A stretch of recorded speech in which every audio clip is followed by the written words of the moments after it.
Yeah, okay, good morning, afternoon, and evening. It's the guy you should believe in. Dropping heat like every season. Underdog like Willie Beeman. Classic like Dom singing. Blasting like bombs. Welcome in, kids. I'm Devin. That's Zane, and this is Buffet Sports. We talk about the NFL. We're talking about week 7. We're going into week 8. We still have Monday Night Football. Don't worry, we're going to talk about it at some point, but we're going to try and keep the show high and tight. So, in the spirit of it, I'll shut the fuck up. Gang tackle. Let's get into it, baby. It's all you can eat. This is Buffet Sports. Go, baby. All right. When would you like to bend a knee to the Chiefs? Tell me, because they are 6-0. And you can lick my Johnson. All right. You've been looking like a fool for 6 weeks of predictions. Not hard. Not hard to make me look like a fool. But the Chiefs have been very successful at it. Very successful. Very successful. I keep saying, how can they keep doing this? How they looked last year. Everybody's hurt. They have Kareem Hunt as their running back. They don't even have Isaiah Pacheco to lean on. He's hurt. Kareem Hunt looks insane right now. Insane right now. It's the Patrick Mahomes effect, I guess. I don't know about that. This is my hot take of this whole thing. They're 6-0, and this is Pat's worst year in the league. Mm-hmm. He had a 44 QBR today. Yeah. 44. That's how good the goddamn rest of the team is. Well, the defense. And it really shows how their type of football that they play is quick moments, quick plays, crucial plays. It's not be successful the whole time. It's like be successful now. Just win. There's 3 to 5 plays that win a football game in like the grand scheme, and they win all 5.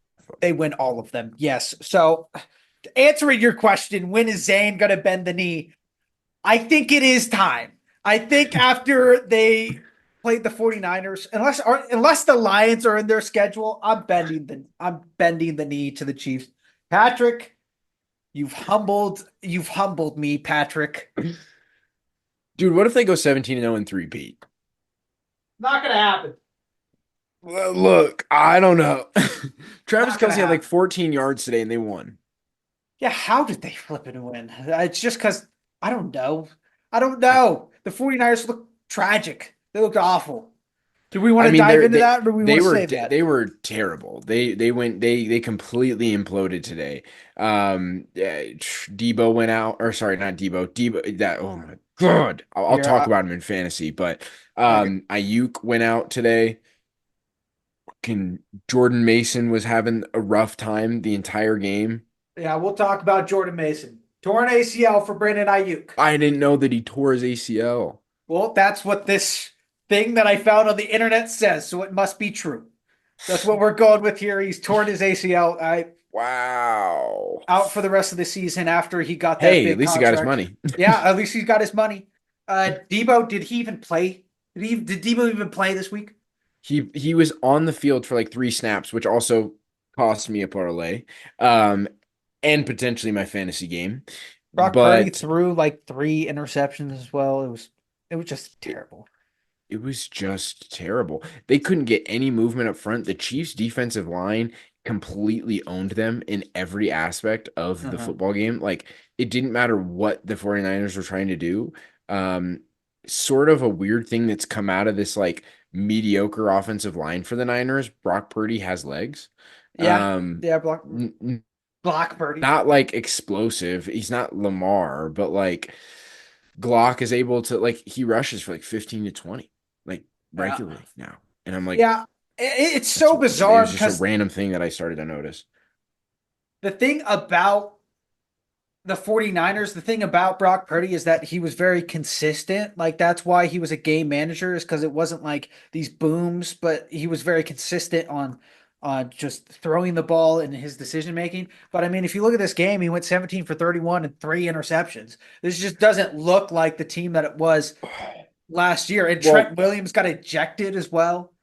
Well, the other thing is this is the difference. This is the difference between a championship team and a non-championship team. I've talked about it every week at this point, and everyone in the media has talked about it. Sorry, there's a fuzz on the backside of my mic's condom. I got to take it off. Oh yeah. Hopefully you guys enjoy that ASMR. Okay. This is the difference between a championship team and a non-championship team. And when you look at it, when the Chiefs started the year, they had a sick team. Like they had a Uh-huh. pretty sick team overall. And they've dealt with their own injuries. They're not without injuries, but the difference is the next up mentality. And I'm beating a dead horse at this point. We're 6 weeks into the year, but every single week someone steps up. Juju doesn't play. So all of the Sky Moore steps up. He caught his first pass today. Yeah. We're in week 6. Like it's just the next guy. Like the next guy up. Go be good. Go be great. We're going to put you in a position to win, to excel. Is And there that's the separation. is there a way that the 49ers bring this back? Is there a No, way? this was the final punch that ended it. Like this was now you're injured, you've been losing games, and then you had to face Patrick Mahomes and you still couldn't get the job done, and his best receiver was Sky Moore today. Mhm. Like Well, now it's a mental thing, and you are not going to get over the hurdle. what if Christian McCaffrey comes back? Doesn't matter. Not even if Christian's back, it doesn't matter. Doesn't matter. I don't know. I can see a world because Jordan On Mason, the this is offensive side of the ball, the yeah, defense may be able to keep things together, but dude, they're down to receivers 5 and 6. And this is what I talked about with Debo. And this is my issue with Debo. Why you're like, he's a number one. He can lick my left ball sack, dude. This guy a lot is of so licking of up and private down. parts. This guy's so up and down with like he's injured. He stubs his toe. He was sick this game. He was Really? sick. He didn't play because he was sick. He showed up, gave it a go, but he was sick, so he didn't play this game. Son of a bitch. But Broncos Saints, you. all right, let me look it up. 33 to 10. 33 to 10. Walked into New Orleans, took out our schlongs and slapped it on the table. All right? Slapped it on the table. Now, was it Spencer Rattler? Yes.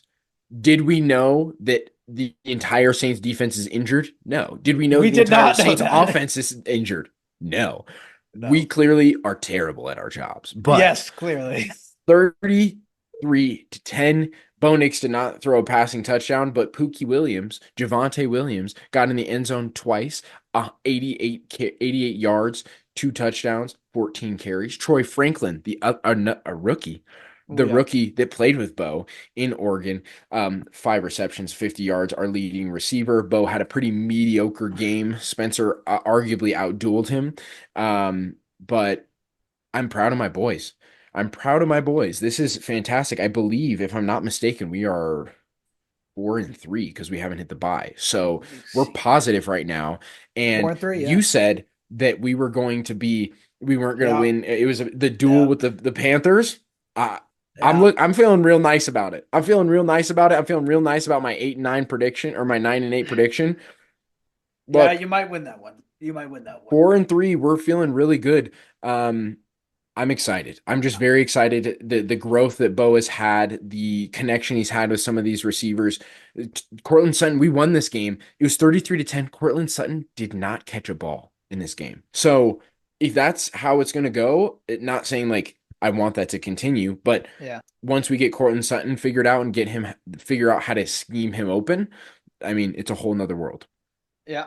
Yeah. I do want to defend us. Okay, the injury report had not come out when we made our predictions, so we Yeah. could not have known that the entire team was going to be hurt. We knew that they were questionable and there was a lot of injuries, but we expected a lot more guys to play than that.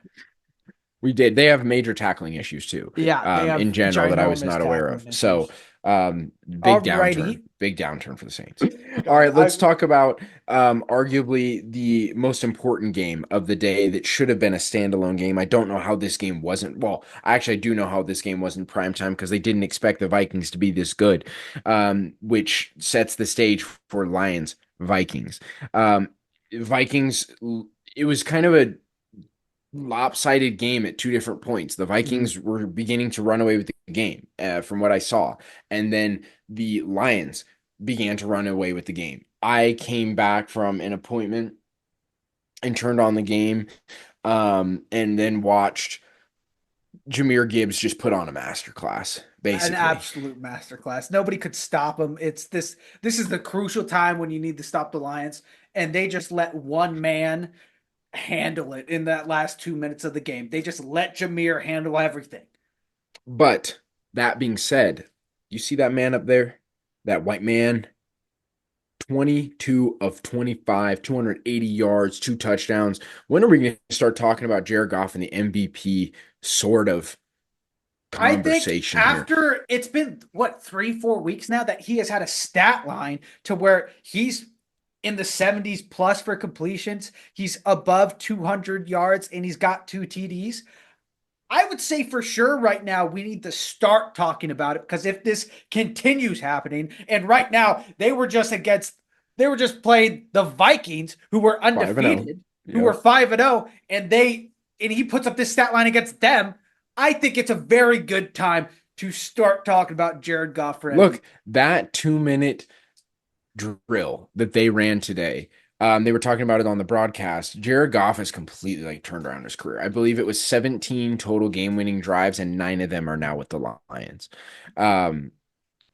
He is playing at an efficiency level that we rarely see. He looks like prime Joe Burrow a couple years ago, like his arguable MVP season. No, I'm being serious right now. In what ways does he look like Joseph Burson? Well, look at the efficiency numbers. That's what we praise Joe Burrow for making the right play, and for making the right play, for finding a way to win, for having the clutch gene. Jared Goff looks like that. We give Joe all this sort of praise when those guys are 2-4 and this guy's 5-1. We always talk about these teams and these quarterbacks that were good but have not been, but we leave guys like this out. It's time that we put him into the MVP conversation. He's not flashy like Lamar. He doesn't throw the deep ball incredibly like Jaden Daniels. He's not the scramble quarterback or the play extender, I should say, like Patrick Mahomes, but he gets the job done and wins fucking football games, and that's what matters in the National Football League. He's like Tom Brady a little bit, maybe. He looks like it. Yeah, but he looks like it right I think, yeah, you threw me off when you say looks like, so I was thinking of passing, like sort of the play styles, and I'm like, what about these? I mean, Tom Brady, yeah, play styles look very similar. Can't really move. Very quick shuffles in the pocket, not a lot of big steps. No, but he looks like, there are a few quarterbacks right now that I arguably want ahead of Jared Goff in the final 2 minutes of a football game right now. Yeah, I can't think of, besides classics. I would take Lamar, Patrick Mahomes, and then it's Jared Goff. Not Josh Allen got knocked down for you? Not in the final 2 minutes of a football game. I don't trust him in the final 2 minutes with the game on the line. Gotcha. Yeah, I kind of agree with that list. Yeah. So we're the first ones to say it. Jared Goff, he deserves to be talked about the same way we talk about all these other elite QBs. Same way we talked about Brock Purdy last year. We need to start talking about Jared Goff like that. Yeah. It's time. It's time we put him into the conversation. And then how do we feel about tonight's primetime game? We talked about this off camera a little bit, just kind of the generalities of it. There's not much to say about this game. I think this is more has to do with the big picture now. Because they got Devontae, they started the game out. It looked like, okay, the Jets are moving the ball. They're doing everything they should be doing. I mean, I almost hit my parlay in the first half, damn it. Yeah. They looked great. And then the Steelers rattled off, I think it was 27 unanswered points. You want to know what happened? A weapon emerged. That's what happened. A weapon that looks like this. A weapon that looks like this. Did you hear them in the broadcast talking about he's a menace to all chewing gum? He is. Look at him. He is a menace to all chewing gum. I had no idea. When I first saw this guy on the field, I was like, yeah, what's a Steelers fan doing on the field right now? Like, I just thought this was a Steelers fan just brought up. I was like, oh, he's the special teams coach. And then there was one blocked field goal that got called back. So then they get another blocked field goal. And then that flipping beautiful punt that drops like on the 5, lands flat like this and pops back. Hey, Steelers special teams, that is a weapon that I did not know existed until I saw Danny Smith running out onto the field, giving these refs an earful, dude. What do you think? What do you think Danny was saying? Dude, to the refs? that man was that man's got to be like 5'4", 190. The way he looked on the field, the way he was built, stacked. looks like you. Stacked. Okay. All right. You son of a bitch. No, he was fired up on that. He was, field. dude. Look, the Steelers. So let's talk about the big picture here. The Jets get Devontae. We think that I called this in the terms of this has the biggest opportunity to implode if it doesn't work out. Yeah. Now, week 1 with Devontae, they get him midweek. Hassan Reddick finally signs his contract. They get healthy. Things can turn. But I said this last week, they damn near got to win out at this point if they want to be a playoff team with the competition that's in the AFC.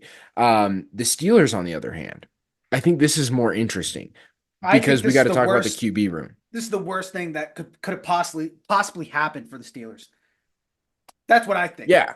I think it's completely fake. I don't hang my hat on any of what Russ did tonight. I think it was a Jets team that felt really good about themselves. And then as things started to crumble, they don't have a strong identity. And so it began to just cascade at that point. We'll see Russell Wilson throw 2 to 3 picks next week. I'm willing to put a lot of money on that. He's nothing of what he did tonight. They were juicing him on the broadcast, and I was like, he's not doing anything special to me. He looks no better than he has. Justin Fields lost his job tonight. He lost his job.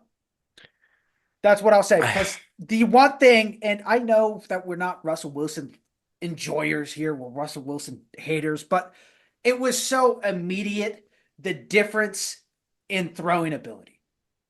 When it was Russell Wilson and then when it was Justin Fields, give it a week. Give it a week. Don't send Justin to the graveyard. Give it a week. I don't want to send him to the graveyard. I'm just saying that give it a week. Those balls were looking mighty fine. They were looking really good. We said the same thing about Russell last year when we went on our win streak. And then what happened? Sean Payton kicked him off the team. Yes, but what was the reason that happened? Look, it's not going to be this won't be forever. They said it during the broadcast. Mike Tomlin during interviews was basically like, we're going to give Russ a shot. If we go back to Justin, we're not switching. This will be it. Now, Russ had a good audition, but again, I'm telling you, give it a week. Give it a week. I don't know, man. This offense looked so different when he was the quarterback. Najee Harris looked like a running back. How does that even happen? The plays that they were able to make, it just felt like they were a high-powered offense for the first time in forever. And I hate that it's because it's Russell Wilson, because I like Justin Fields. But here's the other thing, too. You had Sauce that was banged up in this game. He missed the end of the first half. He gave it a go in the second half. He looked semi like himself. You have a bunch of the Jets secondary hurt. Your safety core is not all there. Hassan Reddick's not on the field. I wouldn't put that much on this game in that Russell Wilson is the guy. I'm being so for real, and like, just give it a week. Just give it a week. And then if I'm wrong, I'm wrong, but give it a week. I don't think this is, I wouldn't go out and say like the Steelers found their guy. Give it a week. I'm Devin. That's Sono. And this is Buffet Sports. We talk about the NFL. And if you want to see more of our god-awful faces, go ahead and like the video if you like it. Of course, subscribe if you haven't. We have a large, massive, huge library of videos for you to go watch on YouTube, TikTok, and Instagram. We love you. Go fuck yourself. Peace out.